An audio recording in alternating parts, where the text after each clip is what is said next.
আসসালামু আলাইকুম রহমতুল্লাহ। আলহামদুলিল্লাহ। Recording in progress. আপনিও রেকর্ড করছেন না? জি জি শেখ। জি, আলহামদুলিল্লাহ আলহামদুলিল্লাহ ওয়াহদা ওয়াসসালাতু ওয়াসসালামু আলা মান লা নাবিয়্যা বাদা ওয়া আলা আলিহি ওয়া আসহাবিহি ওয়াসাল্লাম। আম্মা বাদ, ফাউযু বিল্লাহি মিনাশ শাইতানির রাজিম। বিসমিল্লাহির রহমানির রহিম। আলহামদুলিল্লাহ, আজ 16 আগস্ট আমরা আবার ফিরে আসলাম শনিবারে আমাদের নিয়মিত প্রোগ্রাম। তো আজকে আমাদের মাঝে উপস্থিত আছেন শাইখ হাফেজ আতাউর রহমান, শায়েখ পরিচালক মাদ্রাসাতুল হিকমা রংপুর এবং খতিব ঐতিহ্যবাহী বাইতুল আজম জামে মসজিদ হারাগাছ রংপুরে। শায়েখ আজকে আমাদের সামনে যে বক্তব্য উপস্থাপন করবেন, বিষয়বস্তুটি হচ্ছে কোরআন ও হাদিস অনুসরণকারীর ও কোরআন ও হাদিস অনুসরণকারীদের মর্যাদা। আমি শায়েখকে বিনীত অনুরোধ করব, শায়েখ এ সম্পর্কে আমাদেরকে আহ আল্লাহ বক্তব্য উপস্থাপন করবেন এবং পরবর্তীতে আমরা প্রশ্নোত্তর পর্বে যাব। আর লিঙ্কটা 40 মিনিট পরে শেষ হয়ে যাবে ইনশাল্লাহ, মানে এখন থেকে আর 35 মিনিট আছে। এরপরে আমরা আবার পুনরায় দ্বিতীয় পর্বে প্রবেশ করবো ইনশাল্লাহ। সালাম আলাইকুম রহমতুল্লাহ, শাহেখ আপনি শুরু করুন।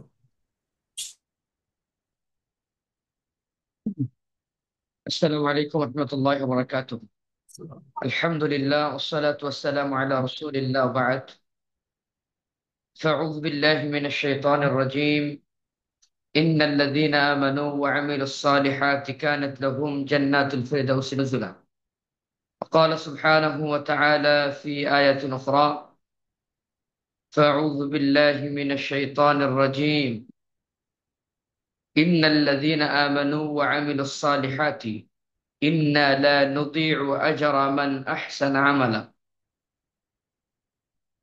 وقال رسول الله صلى الله عليه وسلم في الحديث الصحيح: وعن أبي هريرة رضي الله تعالى عنه قال: قال رسول الله صلى الله عليه وسلم: كل أمتي يدخلون الجنة إلا من أبى. قيل: ومن يأبى يا رسول الله؟ قال: من أطعني دخل الجنة ومن عصاني فقد آبى. الحمد لله. সমস্ত প্রশংসা আল্লাহ সুবহানাহু ওয়া তাআলার জন্য, যে রব্বে কারিমের বিশেষ দয়া অনুগ্রহে আজ শনিবার, বাংলাদেশ সময় রাত 10টা, সৌদি আরব সময় সন্ধ্যা 7টা, টরন্টো নিউ ইয়র্ক সময় দুপুর 12টা এবং লন্ডন সময় বিকাল 4টায় আমরা বিভিন্ন দেশ থেকে জুম প্রোগ্রামিং এ একত্রিত হতে পেরেছি। সেই রব্বে কারিমের জন্য প্রশংসা আদায় করছি, আলহামদুলিল্লাহ।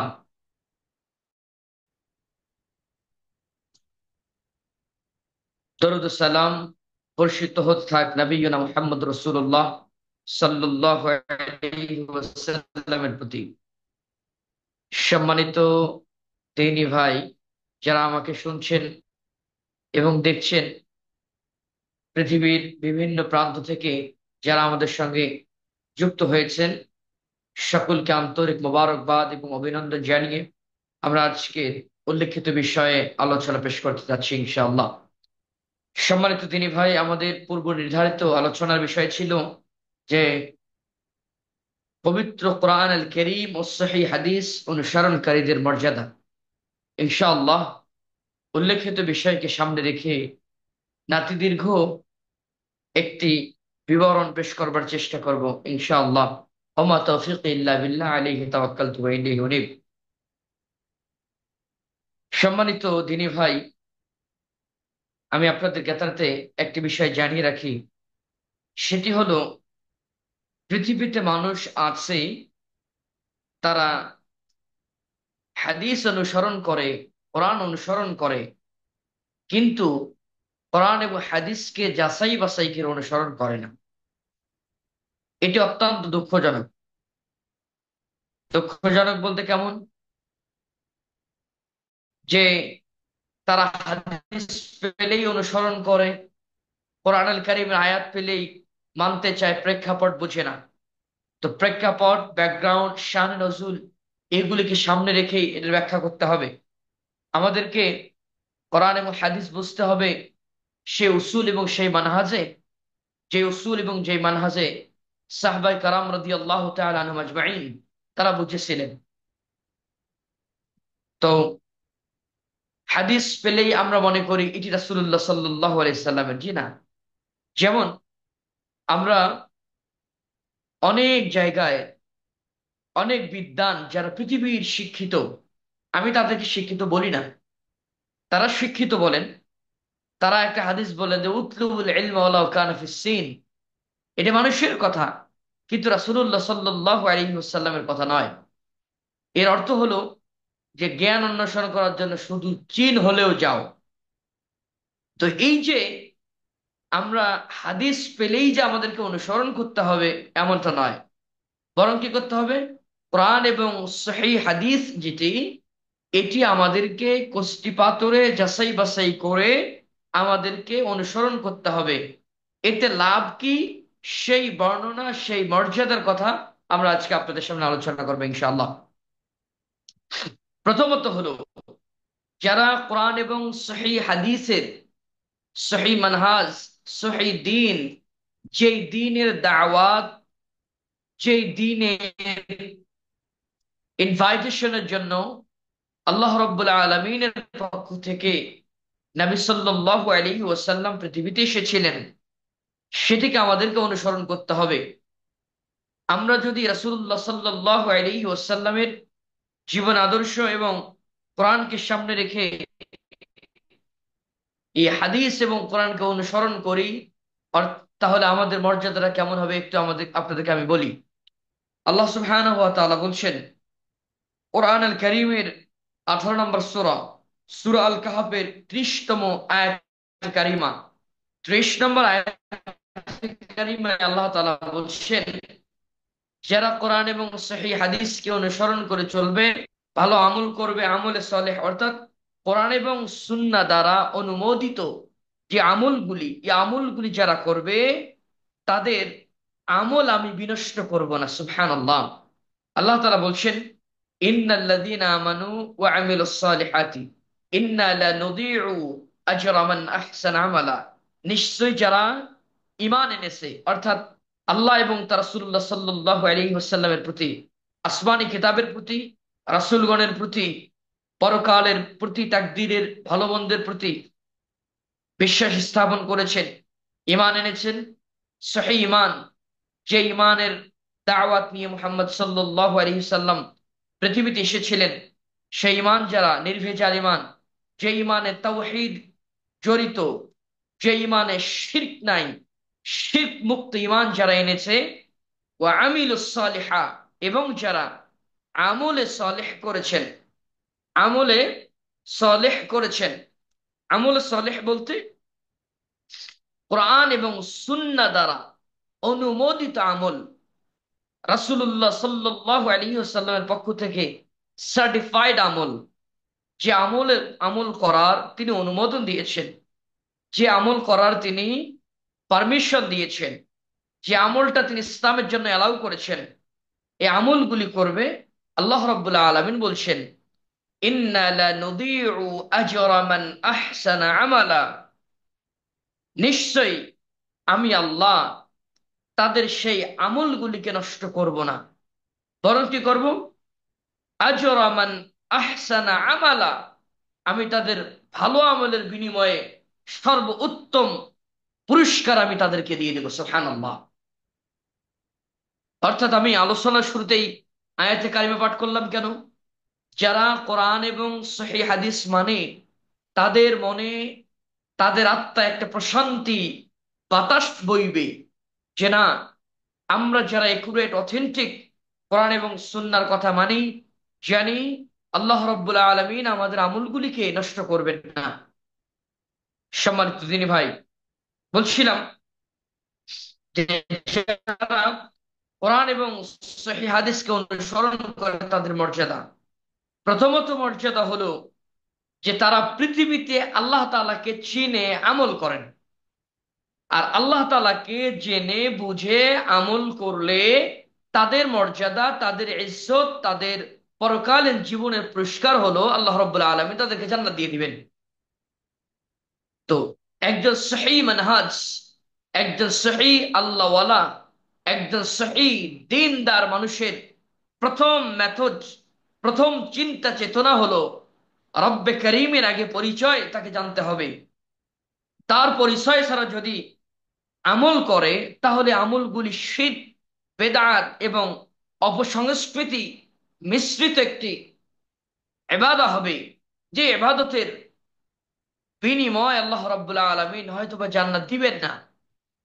কিন্তু যারা আল্লাহ রাব্বুল আলামিনের পরিচয় জেনে তাদের আমলগুলি পরিচালিত করেন, যেমন আল্লাহ রাব্বুল আলামিন বলছেন কোরআনুল কারীমের 29তম পারা সূরা মুলকের মধ্যে আল্লাহ রাব্বুল আলামিন বলছেন, ইন্নাল্লাযীনা ইয়াখশাউনা রাব্বাহুম বিল গায়ব লাহুম মাগফিরাতুন ওয়া আজরুন কাবীর। নিশ্চয়ই যারা তাদের প্রতিপালককে না দেখে বিশ্বাস করেছেন, অর্থাৎ আমরা পৃথিবীর মানুষ রব্বে করিমকে দুনিয়ার চোখ দিয়ে দেখি নাই, দেখা সম্ভব নয়।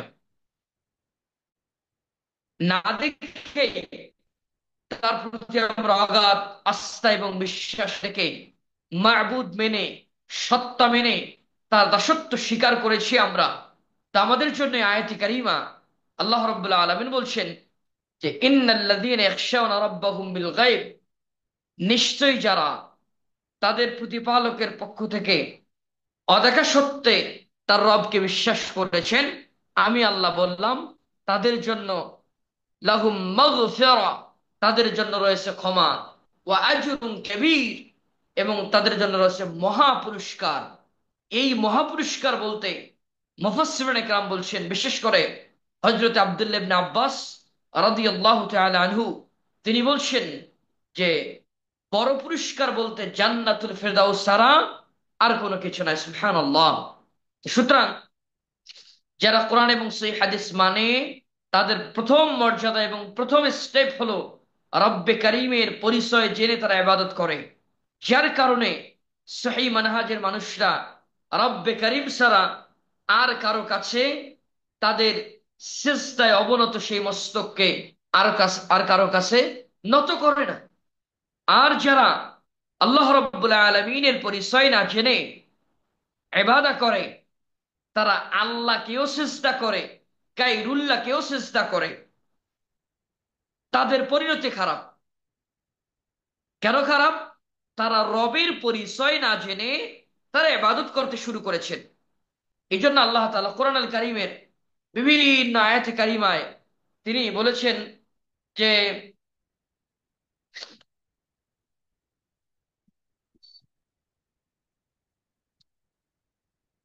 বলেছেন যে আগে তোমরা আমার পরিচয় জানবা। যেমন সূরা মুহাম্মদ 47 নম্বর সূরা, সূরা মুহাম্মাদের 19 এবং 20 নম্বর আয়াতে কারিমায় আমি বিভিন্ন বক্তব্যে বারংবার এই আয়াতে কারিমা উল্লেখ করে থাকি। আর সেটি হলো যে আল্লাহ তাআলা বলছেন ফা'লাম, আগে তুমি জানো। কি সম্পর্কে জানবে? আন্নাহু লা ইলাহা ইল্লাল্লাহ, আল্লাহ সম্পর্কে জেনে তাকে স্রষ্টা হিসেবে কেন মানবে, কি কারণে মানবে? রব সম্পর্কে জ্ঞান অর্জন করবে, ইলাহ সম্পর্কে জ্ঞান অর্জন করবে, মাবুদ সম্পর্কে জ্ঞান অর্জন করবে, রব সম্পর্কে জ্ঞান অর্জন করবে। তিনি আপনাকে তার বিয়ত করেন, লালন পালন করেন। সে রব্বে কারিমের জ্ঞান অর্জন করে তারপরে তোমাকে ইসলামে আসতে হবে। ইসলাম আগে নয়, আগে হলো জানা। এই জন্য আল্লাহ তাআলা কিন্তু কোরআন আল কারিমের প্রথম যে আয়াতে কারিমা নাযিল করেছেন সূরা আলাকে, সে আলাকেই প্রথম 5 আয়াতে আল্লাহ তাআলা বলছেন কি, ইকরা বিসমি রাব্বিকাল্লাযী খালাক, পড়ো তোমার প্রভুর নামে যিনি তোমাদেরকে সৃষ্টি করেছেন বা তোমাকে সৃষ্টি করেছেন। অর্থাৎ রব্বে কারিমের নামে পড়তে হবে, তাহলে রবের পরিচয় জানা যাবে। আলহামদুলিল্লাহ, যারা তাওহীদ বাদ দিয়ে কোরআন এবং সুন্নাহর অনুসারী, তারা সর্বপ্রথম রব্বে কারিমের পরিচয় জেনে তারা ইবাদত করেন, যার কারণে তার শিরকের কাছে কখনো মাথা নত করেন না। এটা হলো তাদের সব থেকে গুরুত্বপূর্ণ একটি পয়েন্ট, মর্যাদার একটা সব থেকে বড় আসন। পৃথিবীতে কেউ যদি আল্লাহর সঙ্গে শিরক না করে, তাহলে আল্লাহ রাব্বুল আলামিন ওই বান্দার যত পাপ আছে সব ক্ষমা করে দিবেন। সুবহানাল্লাহ। আমরা সহিহ তিরমিজির একটা হাদিস জানি, যে হাদিসে নবী আলাইহিস সালাতু ওয়াস সালাম বলছেন যে, ইয়া বানি আদম, হে আদম সন্তান, ইন্নাকা লাউ আতাইতানি বিকরাবিল আরদ, হে আদম সন্তান, আল্লাহ তাআলা বলছেন, আদম সন্তান, তুমি যদি আসমান জমিন ভর্তি পাপ নিয়ে আমার সামনে হাজির হও, লা আতাইতুকা বিকরাবিহা মাগফিরাতুন, তাহলে আমি আল্লাহ রাব্বুল আলামিন আসমান জমিন ভর্তি ক্ষমা নিয়ে তোমার সামনে উপস্থিত হব। তবে যদি শিরক না থাকে, সব গুনাহ আমি মাফ করে দেব। সুতরাং তাহলে যারা সহিহ মানহাজ, সহিহ দ্বীন, সহিহ কোরআন এবং হাদিসকে অনুসরণ করে, তারা কোনোদিন শিরক করবে না। শিরকটা কি ভাই, আমি একটু আপনাকে ব্যাখ্যা করি। সেটি হলো, শিরক মানে হলো পার্টনারশিপ, আল্লাহর সঙ্গে কাউকে শরিকানে স্থাপন করা। অর্থাৎ আল্লাহ যেটা পারেন, পৃথিবীর অন্য কেউ ওই কাজটা, ওই জিনিসটা পারেন, এমন আস্থা এবং বিশ্বাস কেউ যদি নিজের ভিতরে রাখে, সে হলো মুশরিক। আর এই বিশ্বাসটা রাখার নামে হলো শিরক। আমার কথা আপনারা বুঝতে পারছেন কিনা একটু ইয়েস তো বলবেন।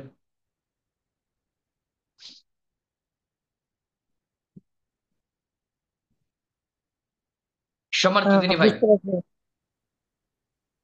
আমার কথা ক্লিয়ার শুনতে পাচ্ছেন কিনা একটু জানাবেন ইনশাল্লাহ। হ্যাঁ, ইনশাল্লাহ ক্লিয়ার আসতেছে। আচ্ছা, জাযাকুমুল্লাহ খায়ের। তো তো তাওহীদবাদী মুসলিম, তাদের প্রথম অ্যাডভান্টেজ হলো তারা শিরক করে না। এখানে একটা ইন্টারেস্টিং ব্যাপার আমি আপনাদেরকে বলি, খুবই গুরুত্বপূর্ণ। আর সেটি হলো যে, আমরা শিরক না বুঝার কারণে, আল্লাহ রাব্বুল আলামিনের পরিচয় না জানার কারণে আমরা শিরক করে বসে থাকি।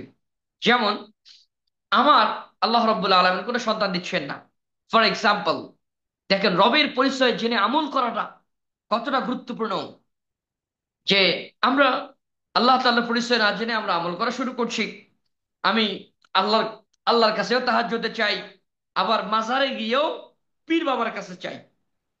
যেমন উদাহরণ দেই, আমার বিবাহ হয়েছে মনে করেন, বা কারো বিবাহ হয়েছে, হওয়ার পরে সন্তান হয় না, 8 বছর 10 বছর জীবনভর সন্তান হয় না। এরা কি করে? আল্লাহর কাছেও চায়, গায়রুল্লাহর কাছেও চায়, পীরের মাজারে গিয়ে, পীরের কাছে গিয়ে নিজের মাথাকে নত করে সন্তান কামনা করে। যেমন আবু তাহের বর্ধমানী রাহিমাহুল্লাহ, তিনি একটা বই লিখেছিলেন, পীরতন্ত্রের আজব লীলা। এই বইয়ে তিনি মানিক পীরের একটা গল্প তুলেছিলেন, যে মানিক পীরের কাছে গিয়ে মানুষ সন্তান কামনা করে। মুসলিম কিভাবে, তিনি কবিতার এভাবে লিখেছেন, ওগো বাবা মানিক পীর, দয়া করে একটি ছেলে দাও না আমার কোলে তুলে, হেতায় যদি সন্তান নিয়ে আসি, দিব তোরে জোড়া খাসি। ইয়াজুবিল্লাহ, আস্তাগফিরুল্লাহ। আমরা মুসলিম, আমরা রব্বে কারিমের কাছে না চেয়ে চাইলাম হলো পীর সাহেবের কাছে। অথচ পীর সাহেব সন্তান দেওয়ার ক্ষমতা রাখেন না। পীর সাহেব ভালো মন্দ কোনো কিছুই দেওয়ার ক্ষমতা রাখেন না। পীর সাহেব নিজের অবস্থা সম্পর্কে জানেন না, আপনারা আবার কি উপকার করবেন? সম্মানিত দিনী ভাই, তো এই জন্য যারা কোরআন এবং সহিহ হাদিস মানেন, তাদের প্রথম অ্যাডভান্টেজ হলো আল্লাহ তাআলার পরিচয় জেনে তারা কি করেন? আমল করেন। বিনা দলিলে, দালিলিক আমল তারা করেন, বিনা দলিলে কোনো আমল করেন না। যেটা কোরআন এবং হাদিস দ্বারা প্রমাণিত হবে সেই আমলটা তারা করেন। আর এই আমলটা করার কারণেই সেই আমলটাকে বলা হয়েছে আমালে সালেহ। অর্থাৎ কোরআন এবং সুন্নাহ দ্বারা যে আমলটা পারমিটেড, অ্যালাউ ফ্রম আল্লাহ সুবহানাহু ওয়া তাআলা, অ্যালাউ ফ্রম রাসূলুল্লাহ সাল্লাল্লাহু আলাইহি ওয়াসাল্লাম, এই কোরআন এবং সুন্নাহ দ্বারা যেই আমলটা অনুমোদিত, যে আমলটা প্রমাণিত, সেই আমলটাই হলো আমালে সালেহ। এই আমলটাই করেন হলো কোরআন সুন্নাহর অনুসারী যারা তারা। আর এই আমলটা করার কারণে এই আমলকে আল্লাহ তাআলা নষ্ট করেন না। আল্লাহ তাআলা বলছেন, ইন্না লানুদিউ আজরা মান আহসানা আমালা, আমি আল্লাহ তাদের সেই কষ্টের আমলটাকে নষ্ট করে দেয় না। সুতরাং যারা আহ কোরআন এবং হাদিস মানে, তাদের প্রথম স্টেপ হলো তাওহীদ জেনে তাওহীদকে মানে, শিরককে নিজের জীবন থেকে সরিয়ে দেয়। সামাজিক শিরক বলেন, রাজনৈতিক, ব্যক্তিগত সব ধরনের শিরক থেকে নিজেকে সরিয়ে রাখে। দেখেন, রবকে না চেনার আরেকটা ভয়ঙ্কর রূপ। আমাদের বাংলাদেশে এমপি মন্ত্রীরা নির্বাচনের আগে পীর সাহেবের মাজার জিয়ারত করে আসে। আমাদের বাংলাদেশে একজন মন্ত্রী, সাবেক মন্ত্রী, উনি শাহজালালের মাজার গিয়ে সেখানে সিজদা দিয়ে দোয়া করে আসছে এবার ভোটের জন্য জয়ী হয়। তো এভাবে যারা করবে তারা তো মুশরিক, তারা মুশরিক। আলহামদুলিল্লাহ, আমরা যারা মুসলিম, সহি মুসলিম, সহি মানে আজ মানি, আমরা কোনোদিন আল্লাহ ছাড়া কারো কাছে সিজদা করি না, কোনো কিছুই চাই না। সুতরাং যারা কোরআন এবং হাদিস মানে, তাদের প্রথম মর্যাদা হলো তারা তাওহীদ জেনে আল্লাহর জন্য ইবাদত করে, যার কারণে আল্লাহ তাদের কোনো আমল নষ্ট করেন না।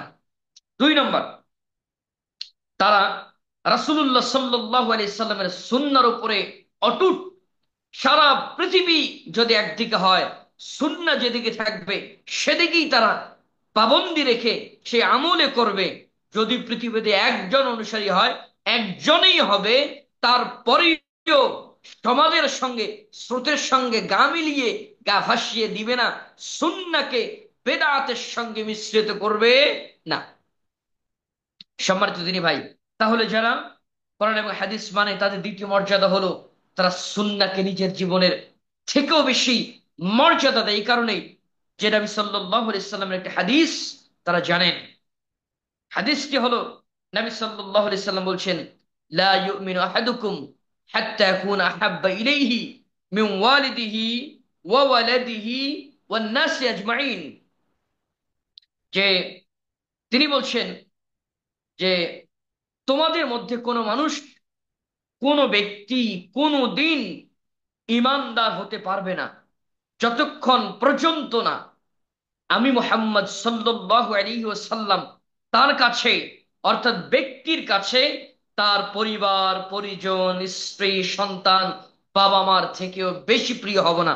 অর্থাৎ সবার থেকে প্রিয় স্থানে, জীবনের থেকেও বেশি মূল্য দিতে হবে মুহাম্মদ সাল্লাল্লাহু আলাইহি সাল্লামকে। এজন্য সালফে সালেহিন, সালাফি মানহাজ, তাওহীদবাদী মানহাজ যেটা আহলুল হাদিস, তারা আমরা কোরআন এবং সুন্নাহকে আঁকড়িয়ে ধরে মারির দাঁত দিয়ে, ওয়াজ্জু বিন নওয়াজিস, নবী সাল্লাল্লাহু আলাইহি সাল্লাম বলছেন মারির দাঁত দিয়ে আঁকড়িয়ে ধরতে হবে। পৃথিবীতে এমন একটা সময় আসবে যেই সময়ে সুন্নাহ বিলীন হয়ে যাবে, সুন্নাহকে খুঁজে পাওয়া যাবে না। তখন নবী সাল্লাল্লাহু আলাইহি সাল্লাম বলছেন ওই সময় সুন্নাহগুলিকে আজ্জু বিন নওয়াজিস, মারির দাঁত দিয়ে আঁকড়িয়ে ধরবে। অর্থাৎ মারির দাঁত দিয়ে কোনো কিছু যেমন টেনে ধরলে ওইটা আর খুলে আসতে চায় না, এইভাবে আমাকে জীবনে এটাকে আঁকড়িয়ে ধরতে হবে। আলহামদুলিল্লাহ, আমরা যারা কোরআন এবং হাদিসের অনুসারী, তারা আমরা সুন্নাহকে 100% অনুসরণ করি, বেদাতকে আমরা জায়গা দেই না। কেন দেই না? যে নবী সাল্লাল্লাহু আলাইহি সাল্লামের একটা হাদিস, ভয়ঙ্কর হাদিস, যে হাদিসটা পড়লে নিজেদেরকে খুব ভয় লাগে। আর সেটি হলো যে নবী সাল্লাল্লাহু আলাইহি সাল্লাম বলছেন যে তোমরা, মান কাযাবা আলাইয়া মুতাআম্মিদান ফালইয়াতাবাওয়া মাকআদাহু মিনান নার। কেউ যদি আমার নামে কোনো কথা চালিয়ে দেয়, কোন সুন্নাহ যেটা আমি করি নাই, যে আমল আমি করি নাই, যে কাজ আমি করি নাই, ইসলামী অনুমোদন দেই নাই, মৌখিক স্বীকৃতি দেই নাই, আন্তরিক স্বীকৃতিও আমি দেই নাই, এমন কথা, কাজ এবং কর্ম কেউ যদি আমার নামে চালিয়ে দেয়, তাহলে নিজেই সে তার ঠিকানাটা জাহান্নাম করে নেবে। আলহামদুলিল্লাহ, আমরা যারা মুসলিম, যারা কোরআন এবং হাদিসকে পঠন করে, পাঠ করে, অধ্যয়ন করে, আমরা জ্ঞান অর্জন করে, ইসলামটাকে ইলম অর্জন করে ইসলামটাকে মানার চেষ্টা করছি, মানার বুঝার চেষ্টা করছি, সেই তাওহীদবাদী মুসলিমরা আমরা কখনোই রাসূলুল্লাহ সাল্লাল্লাহু আলাইহি সাল্লামের উপরে কোনো মিথ্যা হাদিস আমরা চাপিয়ে দিতে রাজি নই। যার কারণে নবী সাল্লাল্লাহু আলাইহি সাল্লাম আমাদের জন্য একটা অভয় মেসেজ তিনি দিয়েছেন। মেসেজটা হলো, নবী সাল্লাল্লাহু আলাইহি সাল্লাম বলছেন, সহিহ মুসলিমের হাদিস, হাদিস বর্ণনা করেছেন হযরত আবু হুরায়রা রাদিয়াল্লাহু তাআলা আনহু। তিনি বলছেন যে রাসূলুল্লাহ সাল্লাল্লাহু আলাইহি সাল্লাম বলছেন, কুল্লু উম্মতি ইয়াদখুলুনাল জান্নাহ, আমার উম্মতের প্রত্যেকটি মানুষ জান্নাতে প্রবেশ করবে, তবে আ- আবা বাদ দিয়ে সাহাবাই কারাম রাদিয়াল্লাহু তাআলা আনহুম আজমাইন জিজ্ঞেস করলেন, ইয়া রাসূলুল্লাহ ওমান ইয়া আবা, আবাকে বা কারা, এটা আমরা বুঝি নাই।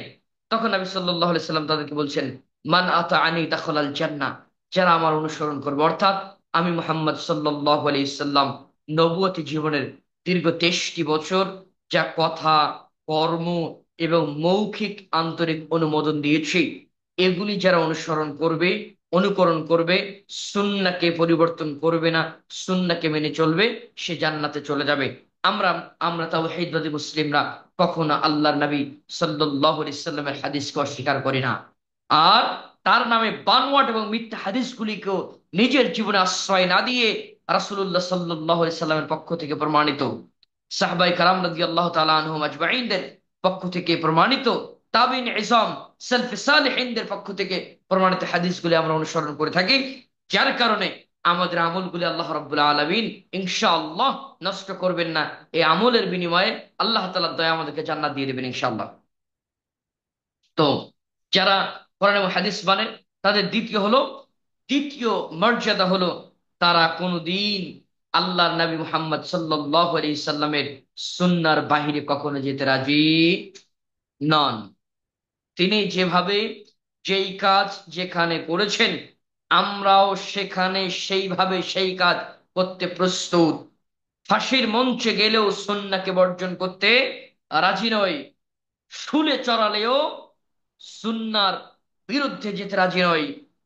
সুতরাং একজন মুসলিম, একজন মুমিন যদি এভাবে তাদের জীবনকে লালন পালন করে, পরিচালিত করে, আল্লাহ রাব্বুল আলামিনের কাছে অনেক মর্যাদা পাবে। তিন তিন নম্বর হলো তাওহীদবাদী মুসলিম যারা কোরআন এবং হাদিসকে অনুসরণ করে, তাদের একটা বিশেষ গুণ এবং মর্যাদা হলো তারা বেদাতের সঙ্গে আপোষ করেন না। এখানে একটু আপনাদেরকে কথা জানিয়ে রাখি, বেদাতের পৃথিবীতে অনেক অনেক মানুষ অনেকে অনেক অনেক অপব্যাখ্যা করেন, তাওবিলে ফাসেদা করেন। যেমন অনেকেই বেদাতের সংজ্ঞা বুঝেন না, যার কারণে অনেক বলে যে রাসূলুল্লাহ সাল্লাল্লাহু আলাইহি সাল্লামের সময় তো লাইট ফ্যান ছিল না, মাইক ছিল না, দিস ইজ বেদাত। ওই বেটায় বেদাত বুঝে না, বেদাতের সংজ্ঞা কোনোদিন পড়ে নাই। বেদাত হলো, রাসূলুল্লাহ সাল্লাল্লাহু আলাইহি সাল্লাম বলছেন মাস, যে মান আহদাসা ফি আমরিনা হাযা মা লাইসা মিনহু ফাহুয়া রাদ্দুন। রাসূলুল্লাহ সাল্লাল্লাহু আলাইহি সাল্লাম বলছেন আরেকটি বাক্য রাসূল সাল্লাল্লাহু আলাইহি সাল্লামের, মান আমিলা আমালান লাইসা আলাইহি আমরুনা ফাহুয়া রাদ্দুন। দুটি বর্ণনা, একটি হযরত আয়েশা রাদিয়াল্লাহু তাআলা আনহার পক্ষ থেকে এসেছে, আরেকটি বর্ণনা এসেছে আনাস ইবনে মালিক রাদিয়াল্লাহু তাআলা আনহার পক্ষ থেকে।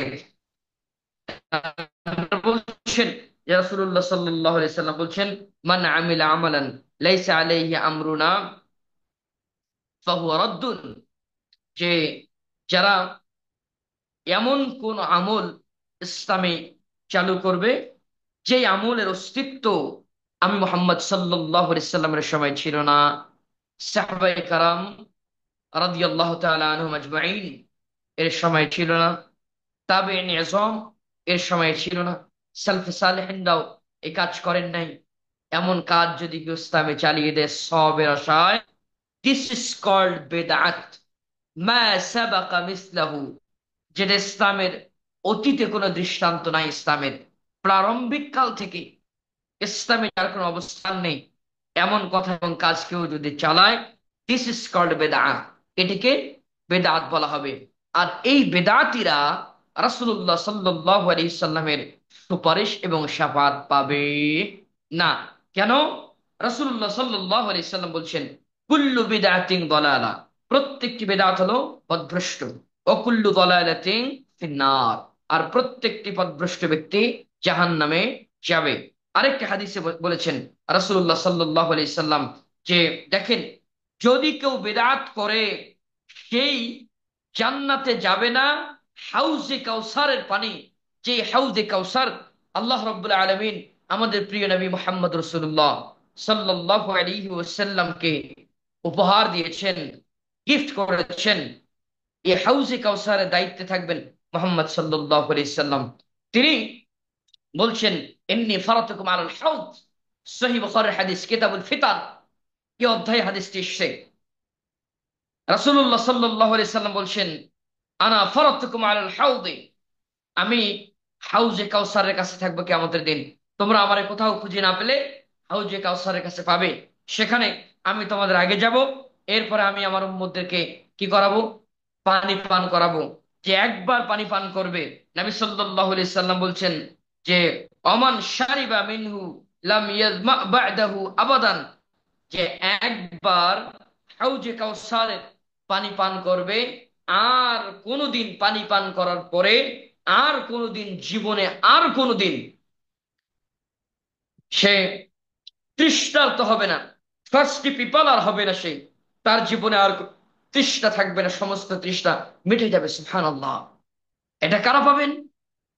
এই হাউজে কাউসারের পানি তারা পান করবেন যারা দুনিয়াতে নবী সাল্লাল্লাহু আলাইহি সাল্লামকে পূর্ণ আস্থা এবং বিশ্বাস রেখে কোরআন এবং সুন্নাহকে অনুসরণ করে অনুকরণ করে চলেছেন। তারা বেদাতকে আশ্রয় দেননি। আর যারা বেদাতকে আশ্রয় দিয়েছেন, দেখেন তাদের ব্যাপারে বলছেন নবী সাল্লাল্লাহু আলাইহি সাল্লাম, লা ইয়ারিদু আলাইয়া আকওয়ামুন আরিফুহুম ওয়া ইয়ারিফুনি সুম্মা ইউহালু বাইনি ওয়া বাইনাহুম। যে এরপরে নবী সাল্লাল্লাহু আলাইহি সাল্লামের কাছে একদল মানুষ আসবেন, যে মানুষগুলি নবী সাল্লাল্লাহু আলাইহি সাল্লামের পরিচিত, তারাও নবী সাল্লাল্লাহু আলাইহি সাল্লামকে চেনেন। অর্থাৎ নবী সাল্লাল্লাহু আলাইহি সাল্লাম বুঝবেন যে যে এরা আমার উম্মত, আর তারাও বুঝবেন যে উনি হচ্ছে মুহাম্মদ সাল্লাল্লাহু আলাইহি সাল্লাম। তো বুঝার পরেও যখন নবী সাল্লাল্লাহু আলাইহি সাল্লামের উম্মাতরা এই হাউজে কাউসারের পানি পান করে চলে যাবে, পান করতে থাকবে, একটা সময় হিজাব মিনাস সামা, আকাশ থেকে একটা পর্দা নেমে